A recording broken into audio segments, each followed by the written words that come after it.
Merci d'être encore en direct sur Espace Miné, sur Info TV. C'est la dernière ligne droite et nous vous le disions.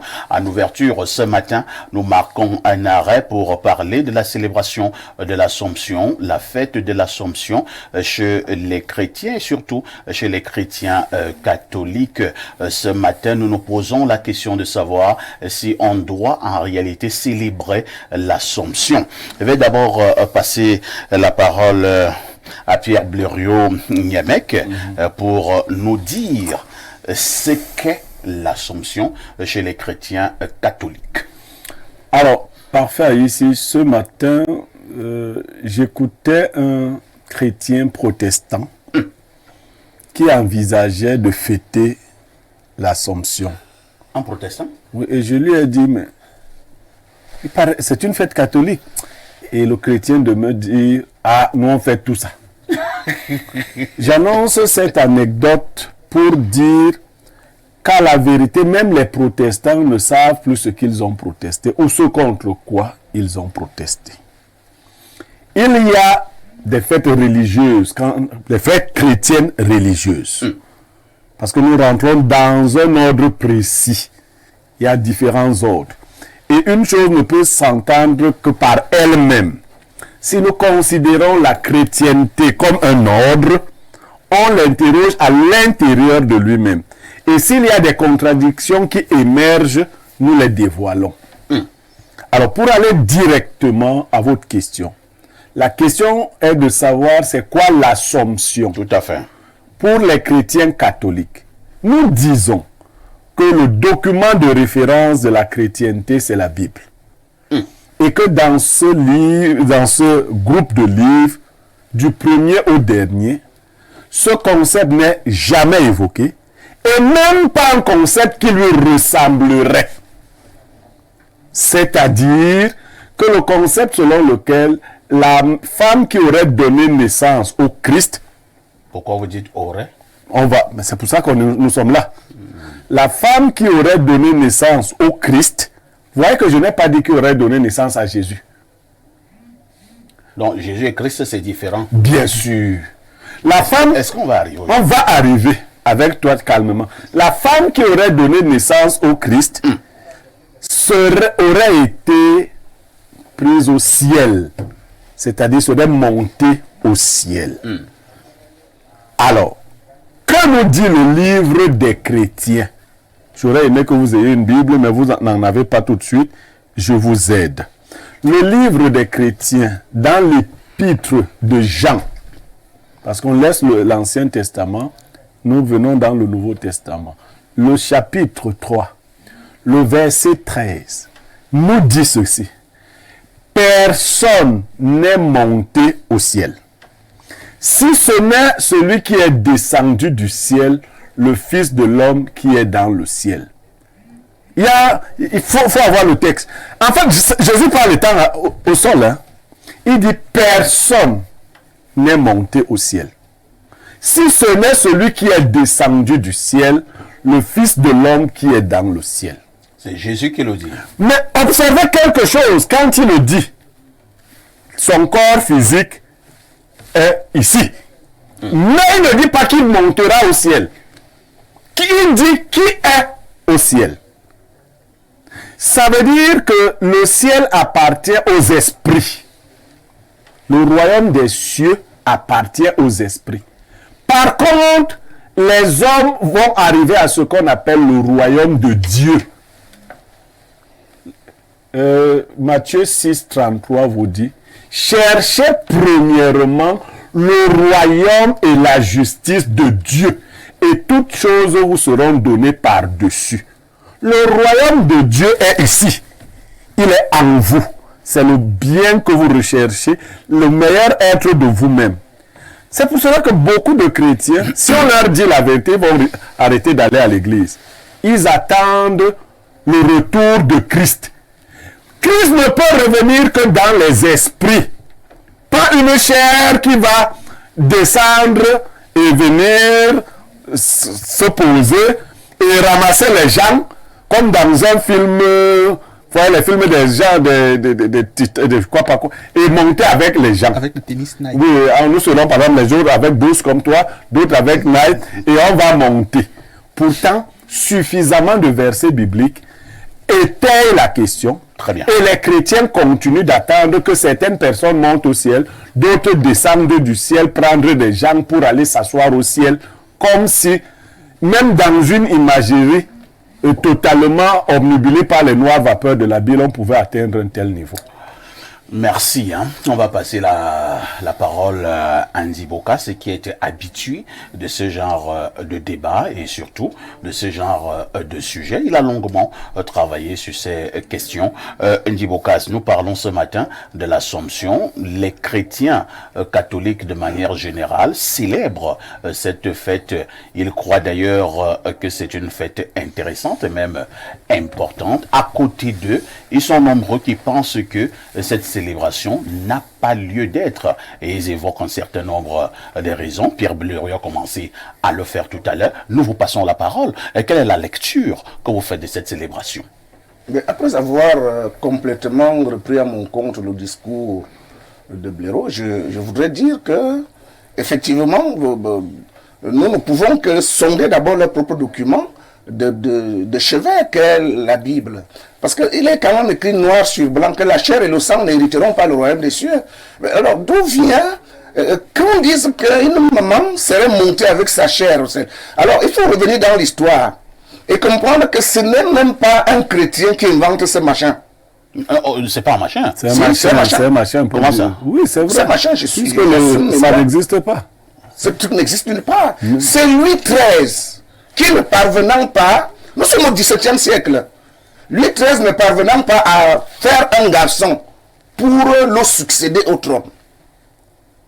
Alors, dans ses pérégrinations, finalement, Louis XIV va lui naître.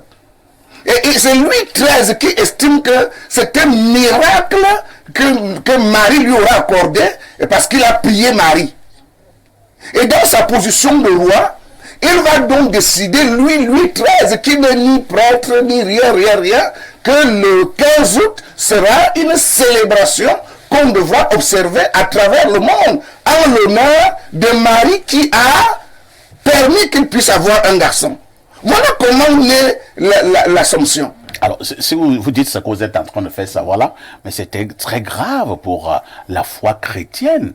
On nous dit que Marie est montée au ciel, la mère de Jésus-Christ. Vous dites que c'est une invention d'un être humain.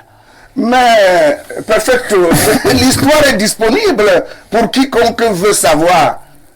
Marie ne peut pas être montée nulle part. D'ailleurs, je signale que autour de l'Assomption, dans la définition du dogme, et en précisant qu'un dogme est supposé être une vérité qu'on ne peut pas démontrer, c'est sérieux ça? Un mystère a beau être une vérité cachée, mais le mystère n'est pas caché pour celui qui en est le détenteur. Alors, autour de ça, on va vous dire que Marie, d'abord, a été conçue de manière virginale. Ensuite, c'est extraordinaire. La Bible nous donne le nom de son père. Ensuite, on dit que Marie n'a jamais connu. Mais la Bible nous donne dans le livre de Matthieu chapitre 12, la liste de ses frères. Les frères de Jésus. Les frères de Jésus. Mais c'était la femme de quelqu'un, son mari s'appelle Joseph. Et je voudrais vous citer le texte. Quand Joseph décide de répudier Marie parce que c'est une femme adultère, le Saint-Esprit vient faire un enfant avec ma femme, comment? Va épouser le Saint-Esprit.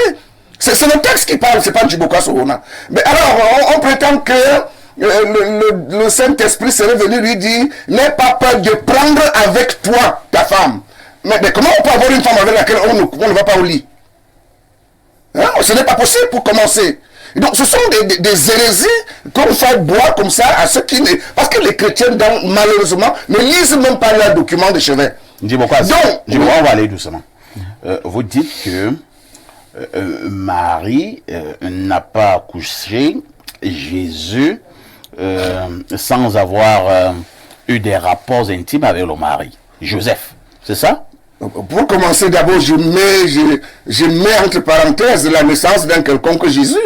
Jésus, c'est des histoires. Finalement, donc vous êtes très loin là. Donc, Non, nous sommes dans la Bible. C'est pourquoi Jésus n'a jamais dit ça. C'est pourquoi Niamek fait bien de faire la différence entre Jésus et le Christ. C'est deux choses bien différentes. Quelle est la différence? La différence, c'est que le Christ est un principe, un état d'esprit. Une ascèse d'élévation spirituelle. Un état de conscience. Ce qui n'est pas une révélation biblique. Ouais.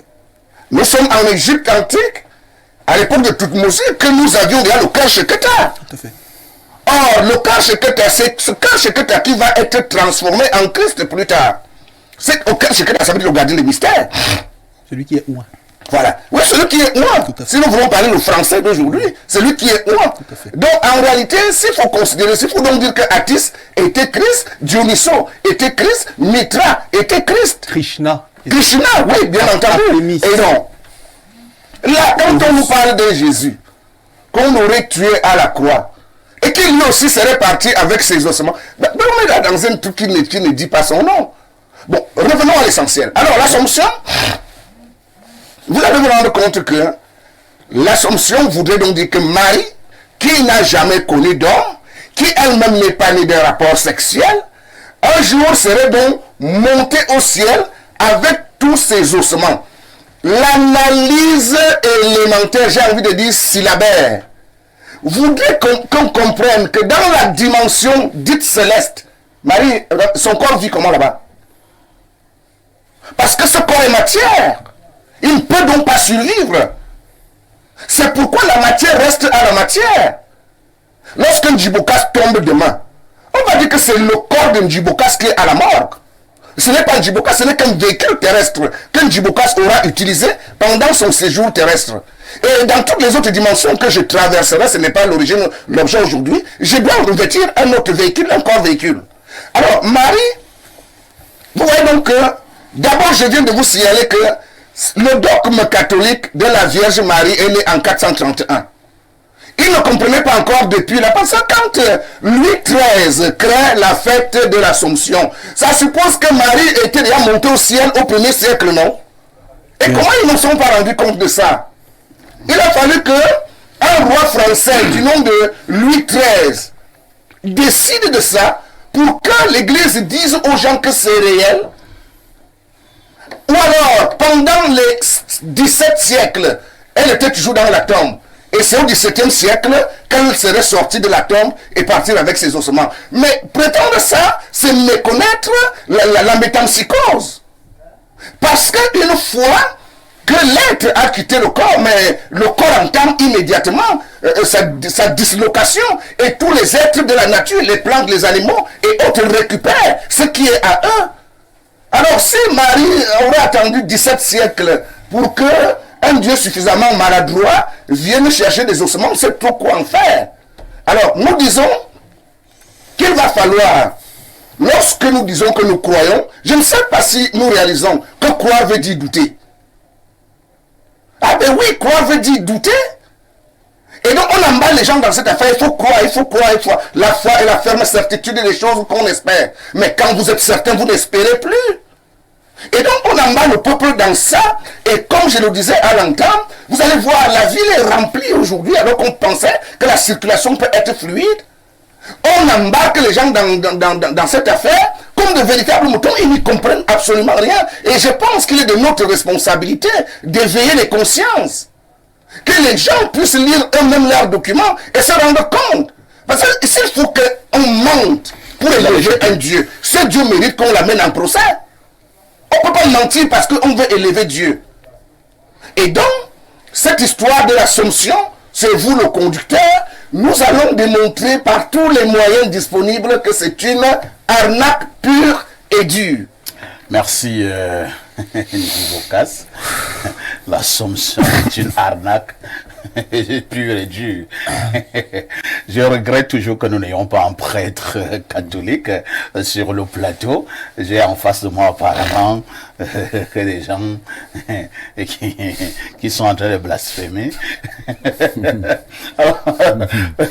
Bernardo Basson, j'étais à la messe ce matin, hein.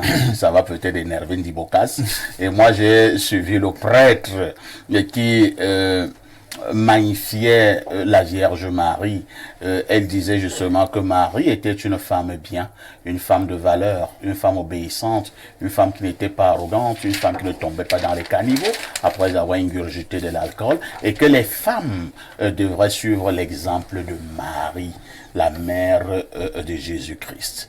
Et maintenant, quand j'entends ce qui est dit sur ce plateau, moi j'ai des frissons. Est-ce que ces milliards d'individus qui croient à l'Assomption sont tous bêtes? Bêtes, non. Je ne le dirais pas, ça peut être excessif, mais il faut savoir que 3/4 d'humains fonctionnent en pilote automatique. Il y en a qui ne prennent pas un moment pour avoir la pleine conscience de chaque élément de leur vie, pour se questionner profondément et avoir des réponses claires à leurs préoccupations. Mais je vais redescendre d'un cran par rapport à la tonalité de M. Dibocaz qui a dit des choses très intéressantes.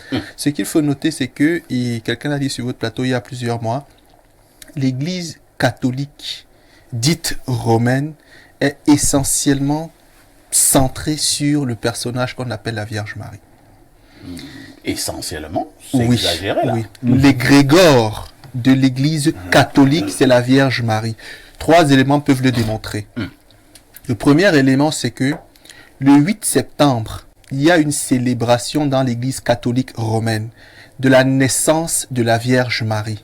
Vous allez voir, je remonterai plus loin en vous disant qui d'autre est né le 8 septembre dans l'histoire de l'humanité, la déesse Isis. J'avance. Le 15 août, c'est la fête de la montée de Marie au ciel. Qu'est-ce qu'il y a eu le 15 août également pour remonter à Isis? Je vais sortir par là. L'Église catholique romaine n'a pas de prière spécifique adressée à Jésus. Elle a une prière spécifique adressée à Marie, où elle commence par « Je vous salue Marie » avec beaucoup de grâce. Vous voyez, permettez-moi de grâce, le Seigneur est pas... Voilà, vous êtes bénie entre toutes les femmes. Oui. Pleine de grâce. Voilà. Le Seigneur est parmi vous.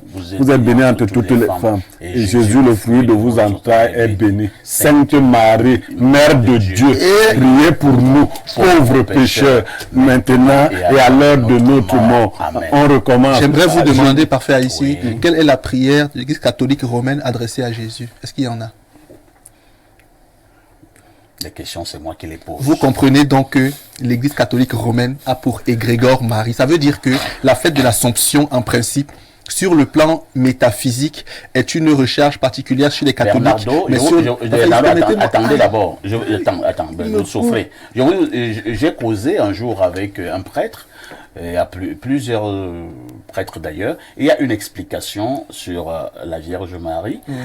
Ils disent que même parmi nous les humains, pour qu'une prière passe facilement, ou bien une demande, si vous avez un monsieur, il y a sa maman, vous pouvez facilement passer par sa maman, et la maman peut rapidement passer la demande à son fils. Et ils disent donc que Marie intercède. Vous voyez un tout petit peu, ce n'est pas qu'on adore Marie, ainsi de suite. C'est quand même la mère des Jésus. Je vais laisser monsieur répondre. Oui. Moi, là, parce que parlons du texte. Voilà. Quand les prêtres le disent, ils se fondent sur le fait qu'ils savent que les chrétiens catholiques ne lisent pas la Bible. Dans la Bible, Jésus-Christ dit, il n'y a aucun autre médiateur que vous puissiez placer entre Dieu et vous les hommes, si ce n'est moi. Moi, je vais ajouter autre chose. Et il précise que lui, il est homme. Il dit, vous avez un seul. C'est-à-dire, sa mère était là, lui, il était encore là, il a résolu le problème. Bon, je lui remets sa parole. Moi, je dis, moi, Niemek, le petit Niemek, je dis aux gens qui veulent me demander de l'aide de ne pas passer par ma mère ou mon père. Si tu veux que je t'aide, tu me contactes directement. Oui, Jésus l'a aussi dit donc dans la Bible. Il dit qu'il n'y a aucun médiateur, aucun autre médiateur. Entre qui et qui? Entre Dieu et les hommes, si ce n'est lui. Nous avons Marie pour adresser nos prières, par exemple, à Jésus-Christ. Je réponds pas forcément à Dieu. Je réponds en étant complémentaire à ce que le Seigneur a dit. Pour tout initié, il sait que le principe final est l'androgynie. C'est-à-dire que Dieu est homme et femme. Jésus, dans son corps glorieux, est homme et femme. Donc, pour lui faire passer un message, s'il faut même cette transition, son principe femelle communique avec le principe mâle et inversement pareil. Il n'y a pas d'intermédiaire en bas qui va créer la jonction entre les deux. J'avance maintenant parfait ici. La question de Marie fait partie des nombreux éléments qui ont été copiés par l'Église catholique des traditions égyptiennes anciennes. Je vous explique. La déesse Isis, que vous connaissez très bien dans l'Égypte antique, a, à un moment donné de sa vie, perdu son âme sœur, qui était à la fois son frère et époux, Osiris. Osiris, donc, a été tué par Seth dans l'Église antique, et puis, dans l'Égypte antique, et puis, ses morceaux ont été disséminés. Isis, donc, chagrinée par la mort de son âme sœur, a commencé à pleurer. Et on considère que Osiris était également le principe du Nil. On l'appelait Isis la fiancée du Nil. Quand Isis a commencé à pleurer d'après la mythologie, les eaux du Nil ont commencé à monter. Et on considérait que ces larmes faisaient renaître Osiris qui était considéré comme le Nil. À partir de là, les Égyptiens ont attendu que Isis arrête de pleurer. Elle a arrêté de pleurer à une date qui correspond au 15 août. Et donc, depuis cette époque, il y a un festival organisé en Égypte le 15 août pour célébrer la fin des larmes d'Isis et donc elle-même un départ d'Isis qui se serait noyé dans ses propres larmes. Donc c'est en fait la mort physique d'Isis et sa déportation spirituelle vers d'autres plans suivant le principe d'Osiris qui a été célébré en Égypte et qui a été repris par Louis sous forme particulière dans des prières pour en créer un culte sur la base des conciles qui se sont faits après pour les sédimenter. Les conciles savent de quoi je parle. Il n'y a pas d'histoire de Marie qui serait montée avec son corps. Quand il parle d'ossement, c'est parce qu'il touche les mystères. Lui et moi, on se comprend. Vous comprenez comment? Ok, laissons. Parfait, ici, vous allez faire comment pour monter, pour vous élever avec la chair? Rien de ce qui est lié ne s'élève. La chair est liée par le principe de la terre ici. Vous allez vous élever comme avec les ossements, avec la chair. Ça ne s'élève pas.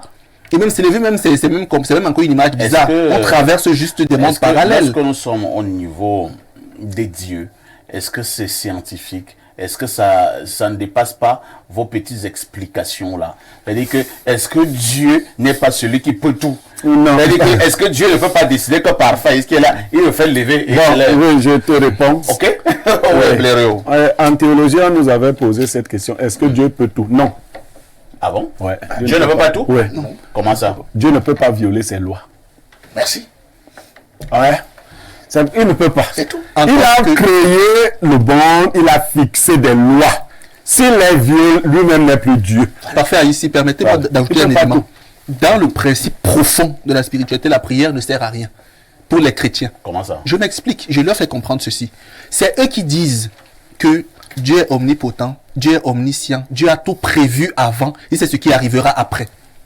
Si donc vous commencez à prier, c'est lui demander, sous forme de corruption, de modifier ce qu'il a lui-même prévu pour vous. Bon, Voilà pourquoi l'Africain fondamental fait des demandes particulières, crée des connexions pour voir les esprits agir, mais il ne considère pas que Dieu peut encore changer les lois. Dieu, c'est la loi. Et l'ensemble de nous allons lire, pour être heureux, respecter les lois et les principes divins. Nous allons lire quelques messages avant pour sortir, parfait, ici. Je pensais que tu étais à sortir. Non, laissons Marie là où elle est. Il y a beaucoup de fables là-dedans.